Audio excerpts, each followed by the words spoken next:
नंगे पैर सुदबुद्ध खोए तीनों लोकों के स्वामी दौड़े चले जा रहे थे।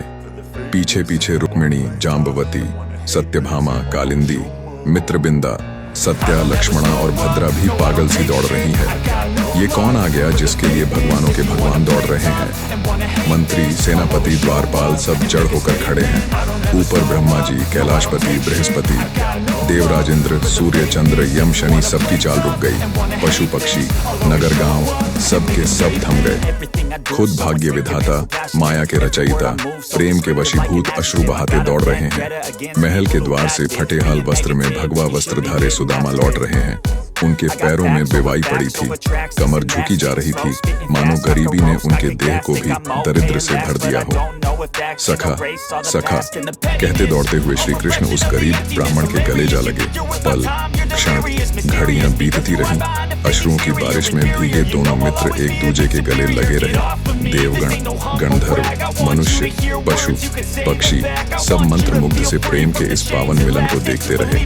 रुक्मिणी के पुकारने पर भगवान को स्मरण हुआ कि सुदामा को अंदर लेकर जाना चाहिए। सुदामा के दोनों पैरों को धोते हुए प्रेम से अश्रुधारा गिराते श्री कृष्ण बार बार मेरे सखा बस यही पुकारते रहे। जब सुदामा की खूब सेवा हो गई तो श्री कृष्ण ने सुदामा से कहा, सखा, मेरे लिए भाभी जी ने क्या भेजा है?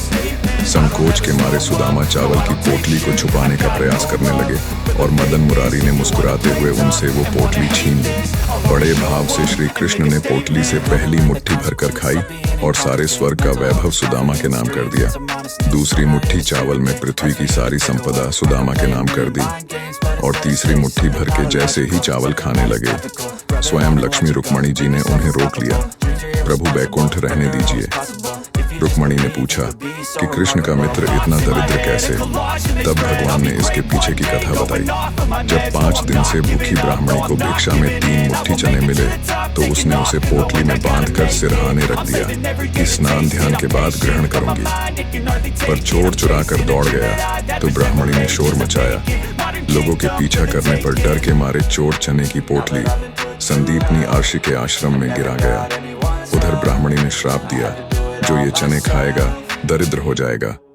गुरु माता ने वही पोटली श्री कृष्ण और सुदामा को पकड़ाई कि जब जंगल से लकड़ी लाने जाओ और भूख लगे तो ये खा लेना। सुदामा ब्रह्मज्ञानी पोटली हाथ में लेते ही रहस्य जान गए और सारे चने स्वयं खा गए। गुरु माँ की आज्ञा भी रह गई और मित्र कृष्ण को भी बचा लिया। लेकिन वे भूल गए, यदि वे ब्रह्मज्ञानी हैं तो कृष्ण स्वयं नारायण है।